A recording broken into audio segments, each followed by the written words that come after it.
mama gentur mama Satibi loceng bage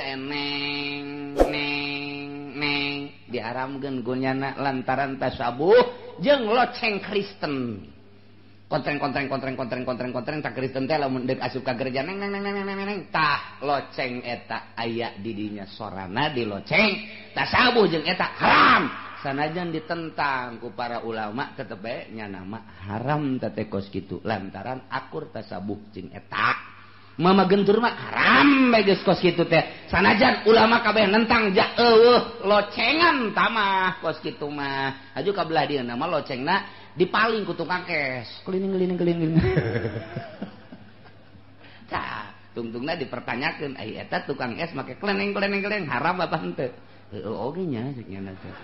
bisa henteu oge mah sapira tah ngabejaan budak ceurik ngomeng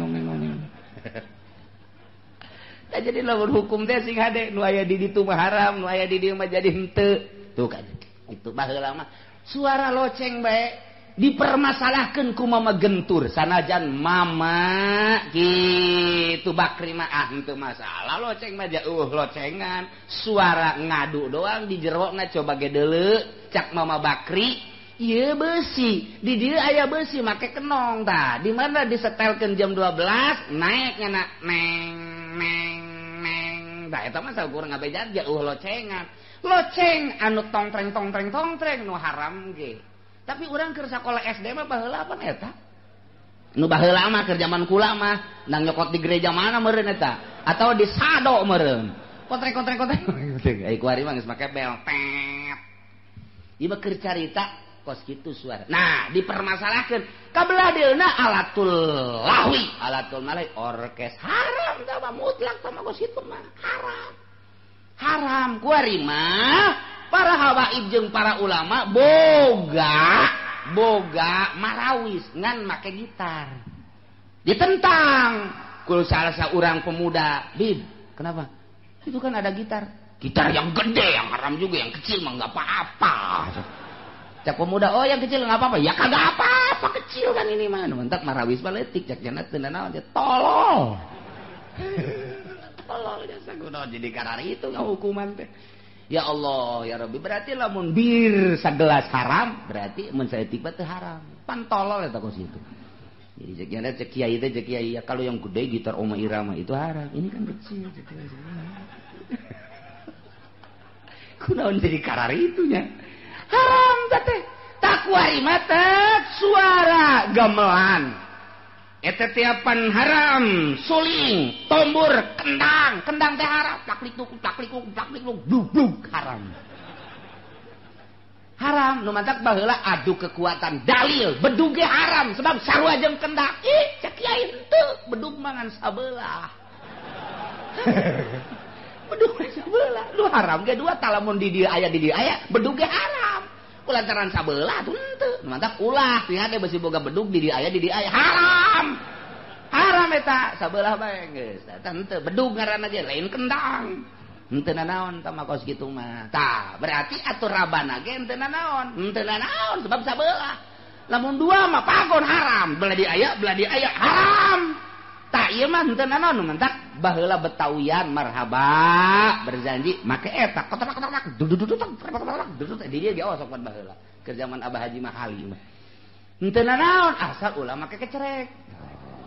dah lamun aya kecerekan haram tuh jadi hukum teh jelas takwari mah gitar organ kendang kitu dan lain sebagainya direkam tak diasupkeun ka HP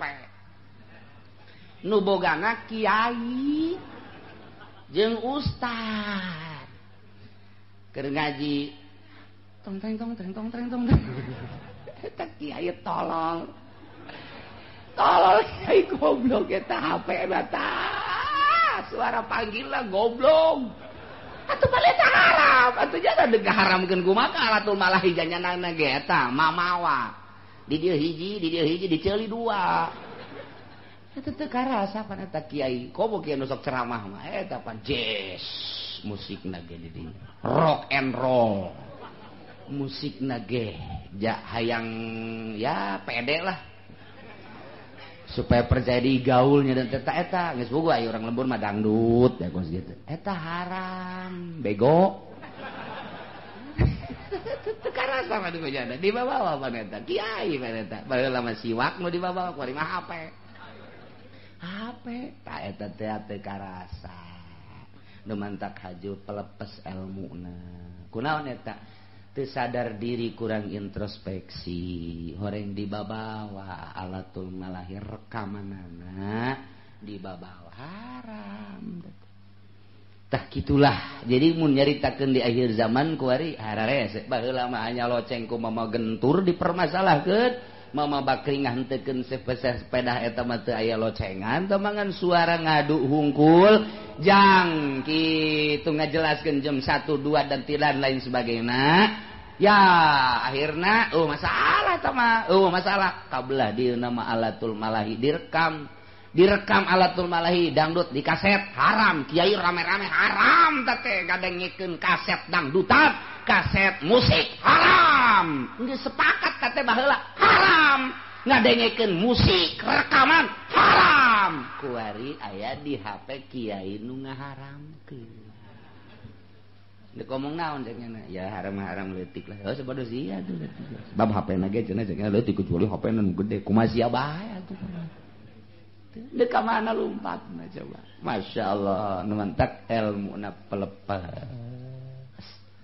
teu karasa dirusak kepercayaanana ku nyana sorangan sebab nyana teu karasa kos nyana ngaharamkeun kredit nyanana boga showroom nyanana atawa anak nyana boga showroom deu kumaha coba ya kredit cekeun teh emang tepati bagus sih cuman ya emang butuh lah masalah